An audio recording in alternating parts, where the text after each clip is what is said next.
gonna answer whatever questions you guys have while I'm walking to the gym.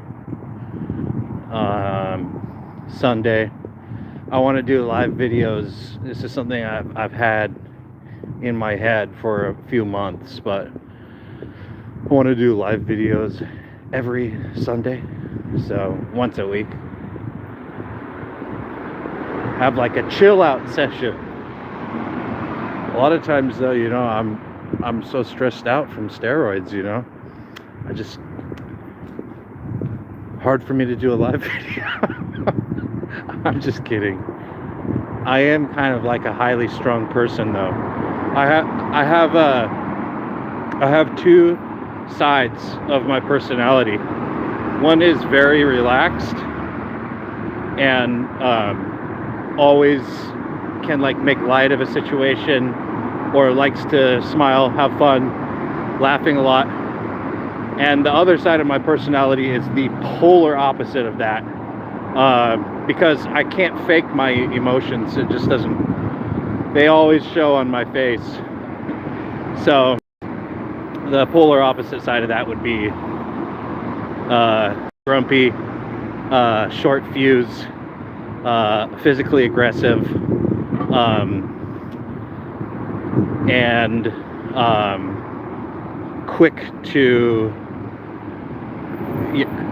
I guess aggressive in very negative ways, and also defensive, I guess, in a protectorate kind of way. But definitely I have like a nice side of my personality, and then another side that is a more survival, or it's just a side it's oriented towards the exact opposite of being nice. It's more survival side, I guess you could say. Puts me in a lot of bad situations. One day soon I'm gonna write a book about all my travels and all the different life-threatening experiences I've had, and times almost dying, and some of the more, then also fun times, me just growing up, having I've been in so many near-death experiences. It's weird, but sometimes those really shake me, those really rattle me sometimes, and then from that moment on, it's always like a big change, like in my behavior or my personality or something. Like, for example, getting my leg infection was what was the impetus or stimulus for that, for me to just completely shut it down for 6 months and just think on what the fuck I was doing, and how do I end up there and not end up there again. And from that came, and obviously I went through a huge shock and everything from that whole experience. So the Steroids podcast and Ultimate Guide to Roids, my book, both came out of that situation. If it wasn't for that situation, neither of those two things wouldn't have happened. So there's definitely, gotta run across the street. Anyways, I saw somebody come up with a question. Anyways, though, I'm looking forward to, at some point, telling you guys like pretty in depth about what it's been like living the past 7 years from Thailand, Vietnam, Philippines, Colombia, Belarus, Ukraine, Turkey, Albania, Cambodia, Laos, all the places I've been. Things really started to get weird for me when I got married when I was like 21 years old. And then I went to Canada shortly after that, and then got divorced. But that was I mean, that was just one big event in my life, though. There's been so many big things that have like changed my behavior. It's just absurd. That's why I have to write a book about it. It's like living like 10 people's lives in the span of one. Hey, L, what am I running right now? Not much, man. I've been like bringing it down on the steroids because salam alaikum. I'm just copying your language, whoever wrote that. So I've been bringing it down on the steroids. So I've just been running. I haven't been like on a schedule either. I've just been taking a shot of 1 milliliter of Sustanon and 4 milliliters of Primobolan, like once or twice a week. And I don't really, at this point, you guys, I don't even really, like, I think that all those people on the internet that talk about like, oh, this is your cycle and this is what you're going to be doing on these days for this month and this is when you're going to be switching. Once you've kind of got into like bodybuilding and around people that do it and you kind of know how everything works, that's not really how it is. It's kind of like, I mean, you probably don't have friends that you hang out with that take steroids, you know, and like you've probably never like hung out with people where you were in the same room and people were like taking steroids in that room and seeing how that went. It's probably always been like a personal thing for you, but it's not like that at all with people who are like seriously doing this. It's like, you know, they take something else sometimes. They select what they're going to take on this day. Maybe they've got a certain lift coming up and they make a little adjustment, add an extra milliliter, or they take a pill of that or something. It's, you know, online there's this fantasy like it's this regimented thing and like trying to say like, oh, it's all safe. It's only not safe if you do it stupid. And like trying to show you how it's this mold and program that no one in the history of mankind has ever tried to deviate from. There's only one way to take steroids, and it's this way that they're saying it on the internet, and you have to scream at people if they're doing it a different way. That's bullshit. That's just completely fake. That's just fake. It has nothing to do with the way that people do it in real life, which is they're constantly changing. A good example of this is Rich Piana, how he said he would kind of like hint at this in some of his videos on his cycles. When he would talk about steroids, he would say like, oh yeah, and kind of like as the cycle goes on, I up the doses as the cycle goes on. That was a really good way to like, in a politically correct manner, say what happens. I gotta watch the cars here. In a politically correct manner, say what happens to most bodybuilders who are successful during their cycles is that they add more things as the cycle goes on, or they increase dosages as the cycle goes on, and they don't take the exact same thing every day or every week. You know, they're like, oh shit, I had this certain workout, or I had this cheat food, or I've got this lift coming up tomorrow, or whatever, and they'll do certain things to accommodate for that. But like right now, me saying this is like the first time in the history of mankind that this information has been being expressed, which is fucking pathetic.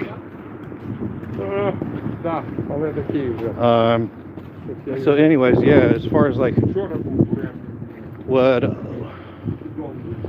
I'm taking like between like thinking about 500 test, 500 Primobolan, or between 250 to 500 test, 500 Primobolan, or something like that.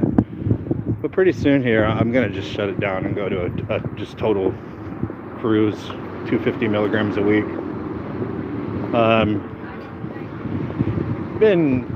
During the whole COVID thing, I've been using too much steroids, like just using steroids like without taking enough breaks, and just being like, oh well, this is one of my coping strategies for dealing with this bullshit. But I really don't think it's benefiting me, and it's just time to go for like a nice 3-month cruise on 1 milliliter of testosterone per week. So that's why I've been kind of like ramping it down. If you've been following my Instagram or whatever, sometimes I put up a picture and say, this is my doses right now, or something like that. I'll look at some more. How are restrictions, lockdowns where I am? I'm in Eastern Europe, former Soviet country, and right now it's pretty much like it's whatever. I have to, I can walk into the supermarket without my mask on, but I've got to show my fealty or my servitude to Klaus Schwab and the World Economic Forum and the international banksters. When I go to the cash register, I have to put on the diaper for a second, and I don't actually put it on over my mouth either. I don't put it on over my mouth or my nose. I put it on over my chin, and this is enough to allow me to buy food. So, if I don't have it over my chin, I can't buy food. Klaus Schwab, the people who own the international banks all over the world, the World Economic Forum, they say, if you don't have this piece of shit over your mouth in some kind of way or face, then you can't buy food. But I put it over my chin, and I'm allowed to buy food. So that's basically it right now. But they'll be coming back, like restrictions. They'll be coming back in the fall. Just everyone wait until the fall. 1 more month, and you can all have your madness back on a scale that has never been seen before. You haven't seen anything yet in comparison to what's about to drop on your head this fall.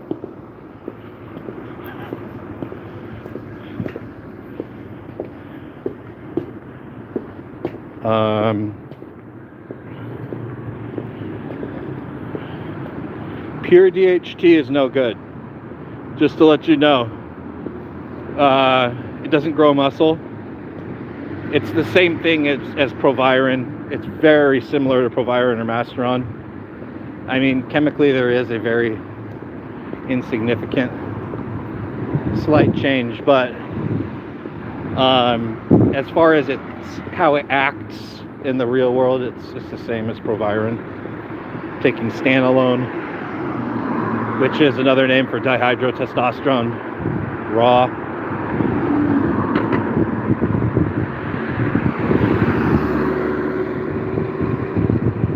Oh yeah. You said it would be interesting to talk about genetics in response to steroids.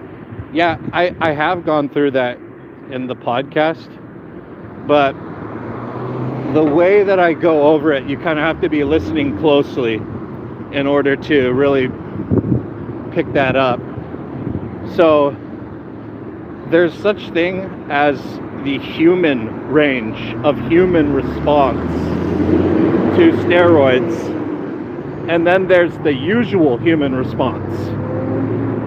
So for example, there was somebody recently who asked me a question of how do I get the gains that, you know, they're probably looking for. But instead they just choose to attack me. They hate the messenger. They just don't want to fucking know. They just don't want to know. And if someone does tell them the truth, there's going to be hell to pay. So tall guys have to use more testosterone than shorter guys. And so like 5'11" and under, you're going to need to use, if you want like that bodybuilder look where you're full and round and people don't think, oh, he has a nice body or he has an athletic body when he walks into a room, but they think that's a bodybuilder. That guy has square, round, developed 3D muscles that look like separate entities on his body. And that's a bodybuilder. That's not just someone that works out. That is what I call a bodybuilder. In order to do that, if you're 5'11" or under, you're going to need to run 750 to 1,250 milligrams of testosterone per week. If you are 6 feet or over, you know, that 5'11", 6 foot, couple inch area right there is kind of a gray area, but anyways, 6 feet or over, you are going to need to run between 1,000 to 1,500 milligrams of testosterone per week to get that same effect. That's not going to work for you to use lower dosages. But like we said, there are you know, different genetics, and so you will get some outliers who do get a good response, but they are still within the human dose range for that. So what I mean by that is that there was another guy who responded and said, I take 750 test. And this was a certain guy that, you know, he is big and he does look like a bodybuilder, and he was 6'4". And my reply to him was, yeah, you have, you know, better genetics for doing this than for bodybuilding than most everyone, but you're still within the human range. See that range that I said for, you know, shorter than 5'11", than 6 feet, so 5'11" or under, 750 to 1,250, that 500 milligram range, and then for the taller, 1,000 to 1,500. He was still in the range for the shorter people, right? So although he is talented, he still does have to play by the rules of human beings. All right? And that's where you'll learn through experience of using steroids, being around people who use steroids, whatever. And also how much you possess the spirit of discernment. You'll learn that, you know, there is room for variation, but there's not room, you know, within like, oh, he has good genetics for not being human anymore. There still are rules, you know. People from before 1940 or 1935, when testosterone was synthesized, people did not look like bodybuilders. There was no such thing as a bodybuilder. It didn't exist. People say, oh, these statues. That's art, motherfucker. That's art. Okay? Art is not an exact copy. God. And then the other thing that you go look at, who was the first people winning Mr. Olympia? Eugene Sandow. Now go look at his pictures. The most muscular man in the world. Go look at his pictures. All right? Now you can know. And before 1935, when testosterone was synthesized, that's what bodybuilders looked like. Bodybuilders. That's what the most muscular man, or most muscular men in the world resembled that. And it looks nothing like these motherfuckers these days that say, I don't use steroids, but it's obvious that they fucking use steroids when you look at their body. And it's the same thing with these low doses motherfuckers. It's just a second continuation of the fake natty thing. It's the same thing with with the people, the pros who were like selling muscle tech before, and now they'll turn around and sell you on their next thing. Well, now they're selling you SARMs, or they who the fuck knows what the hell they're going to be doing. You can't just know what it is going to be ahead of time, but you can know there are certain aspects shared by all these scammers. And I've said this in the podcast before, the fact that I travel a lot and you come in contact with so many human pieces of shit, scammers, okay? And so you learn how scammers operate, and it makes you be able to discern and see them better on the internet too. Yeah, all right.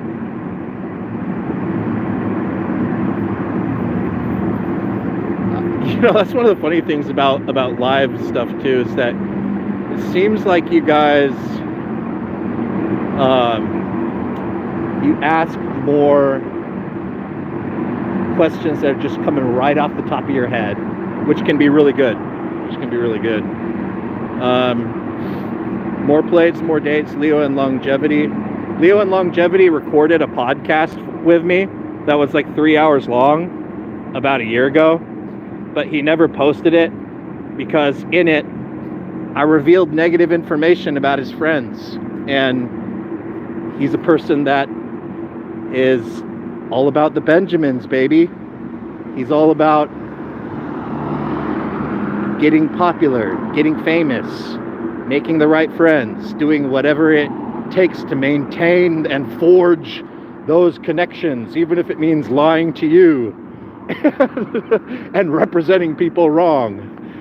He's not one of these people like me that has no corporate interests and is supplying correct information for the first time ever, not walking on eggshells to not offend. He is walking on eggshells to not offend. He is withholding the truth. He is bringing on people onto his shows, etc., who are major, infected diseases on this fitness industry, which is just completely based on lies.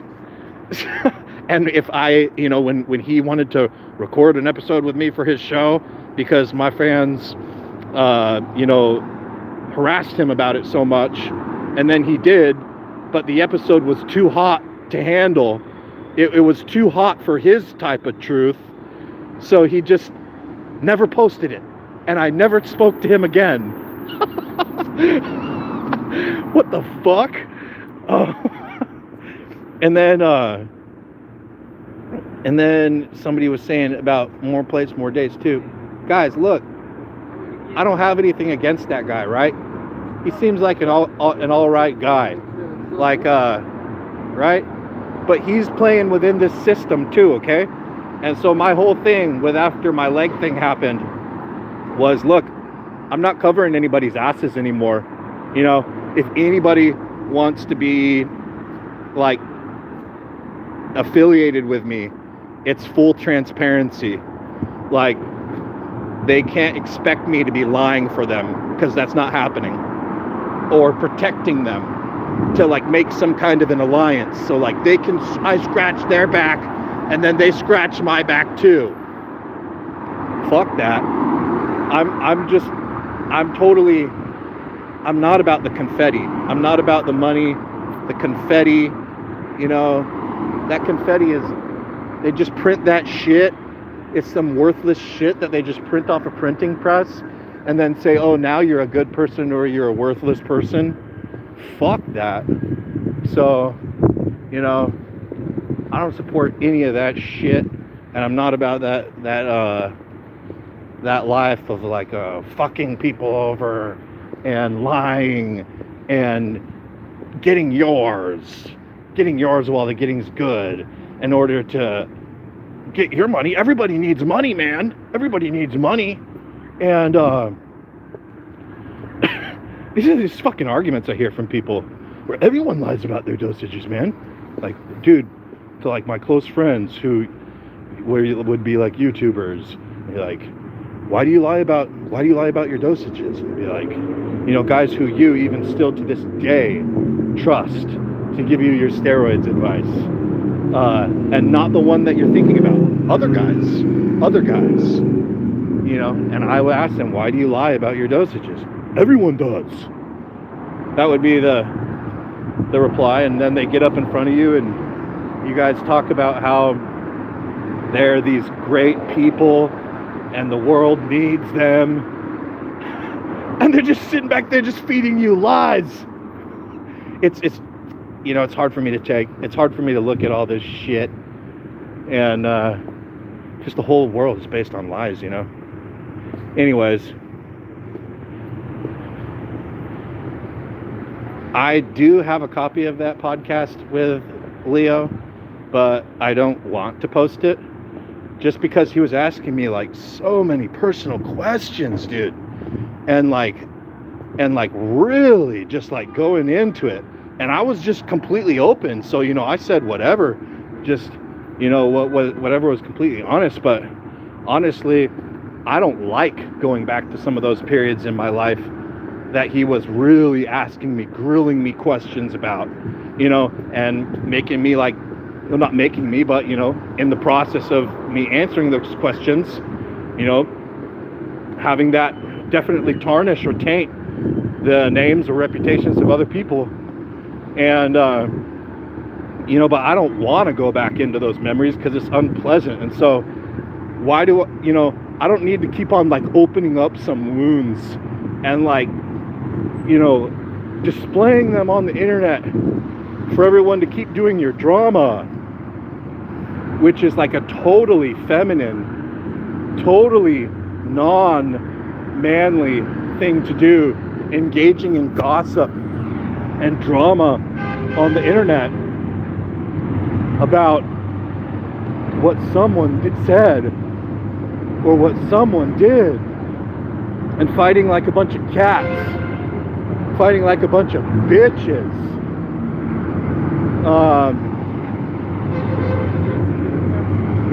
Fitness industry bitches.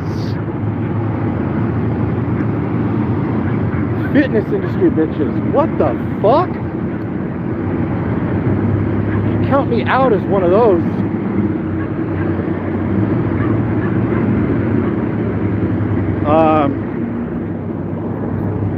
Missiles.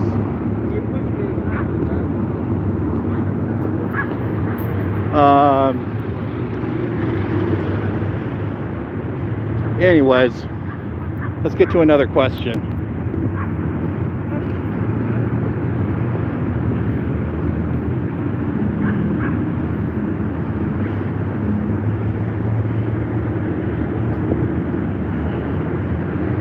I'm looking at the questions right now. You're a 19 non-responder. Well, I would definitely advise to use a lab that someone who has used it and you've seen their results. And just know that, like with Tren-Ace, for example, if you're taking Tren-Ace and you're not getting a tren cough, like, after an injection, within a few minutes after an injection, and you've taken, 15 shots and that's still never happened, that's really highly likely. If you've had nothing happen as far as coughing or tickling in your throat or something, it's so highly likely in that scenario that your tren is not real. There are other times too, like if you're getting, if you're taking something and you're like, I'm a non-responder, I'm not getting effects, what I would do is I would up the dosage, or I'd try a different brand. Just speaking, like, tren increases your blood pressure, tren increases your body heat, tren makes you sleep at night, and when you do wake up in the middle of the night, you're drenched in sweat, like you just woke up in the middle of the shower and you're freezing, it's really hard to miss this. And if you're not, if you're just like, I'm a non-responder, it just makes me think your shit's bunk. Or it's like so watered down, so watered down. I don't believe that, because it's not just humans that respond to steroids. It's dogs, it's horses, it's any mammal with sex hormones responds to all the different types of steroids. Not only humans have testosterone and estrogen, dogs do too. So just not responding to hormones just doesn't really make sense. It would, the only explanation that makes sense for that would be if you had like some serious problem, like you had an androgen receptor that had it was a mutation that you have in your androgen receptor, and now because of that your body can't properly see male hormones and respond to them, and because of that you didn't go through puberty, and so you have like a super short, like 1-inch dick. Maybe your balls are still up in your body, stuff like that. That's the kind of stuff where you would say, oh, okay, well, now the person like not responding to the steroids, it was probably the steroids' fault. But it's more likely just that your gear is bunk, even if you tried a few different labs. Yeah, I'm gonna get off this in a second, guys, because I gotta go through the WhatsApp, the guys that do the WhatsApp text messaging with me and respond to everybody's messages. So I'm at the cafe outside the gym, so this is gonna be a last question or two.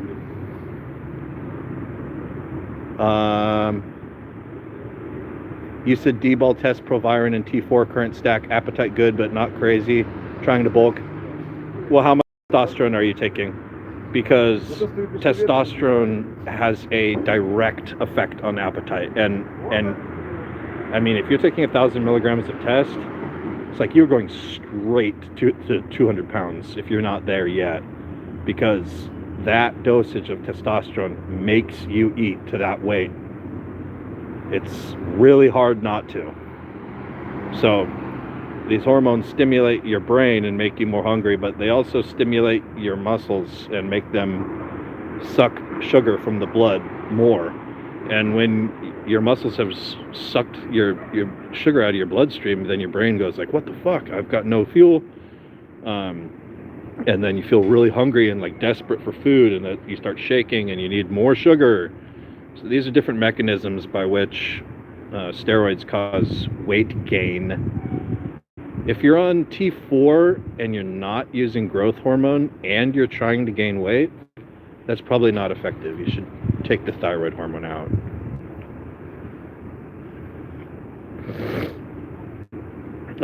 Certain gurus practice lower test and higher primo, NPP, Masteron, etc. Do you believe high test and lower other compounds is the way to go always? Well, a lot of the time, it depends on, like if you're talking competitors, it depends on what division they're competing in. So if you're talking men's physique, no, the testosterone is really high like that. I mean, for one thing, that's going to make their body weight go way, way up. And it's going to make their appetite out of control as well. If you're talking like men's physique, a much better off-season cycle for them would be 400, 500, 600 milligrams of testosterone with maybe 150 milligrams of Masteron, or the same dosage of Winstrol per week or something. These men's physique guys are not big. They're lean as fuck. When you're lean as fuck, the illusion of the size that you possess is way bigger in pictures than it is in real life. You'll see these people who are, a lot of those guys in classic physique, you'd see them in real life and you'd think they look like your average person who like basically doesn't go to the gym as far as size.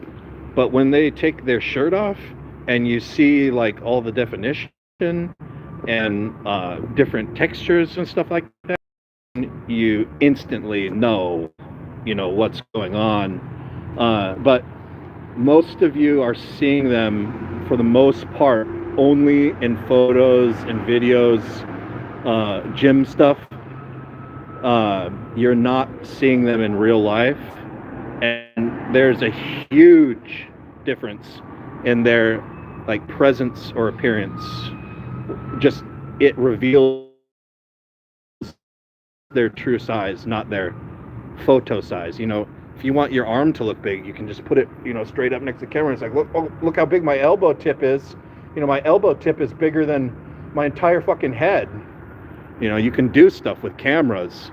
It's very, very different in real life. I'm not far from Romania. But as far as bodybuilding, not physique, but bodybuilding, you either have to use high test, or you have to use high deca, or you have to use significant D-ball. You cannot get around that. It has to be one of those three. And if somebody tells you otherwise, they're lying to you. You didn't pay for that guru's information, so you're getting the fucking shaft. The DECA only cycles are good. The DECA only cycles work good. That's or like DECA and Anavar, DECA and Winstrol, etc. These are modes of using steroid cycles like they did before 1985, 1990 when aromatase inhibitors came out. But before that, it was common to just use DECA as your injectable, or to use DECA and Primo or something like that. Things have changed, and then the internet really changed things with steroids too. Like, as everything in this life, as times change, procedures change, the way the world is working changes. What the fuck? I've got future shock. From all this shit. 1,500 milligrams test at 240 pounds. Yeah, that's a good dosage. It's a good dosage to grow more and get heavier, is what I'm saying. Like, that's not your dosage that you need to just maintain what you're doing, or to like get cut up. You could use less. But if you're 240 pounds and you're looking to get bigger, significantly bigger, and you're using 1,500 milligrams of testosterone per week, that's a reasonable thing to be doing. In my opinion. All right, I gotta go. See you guys later.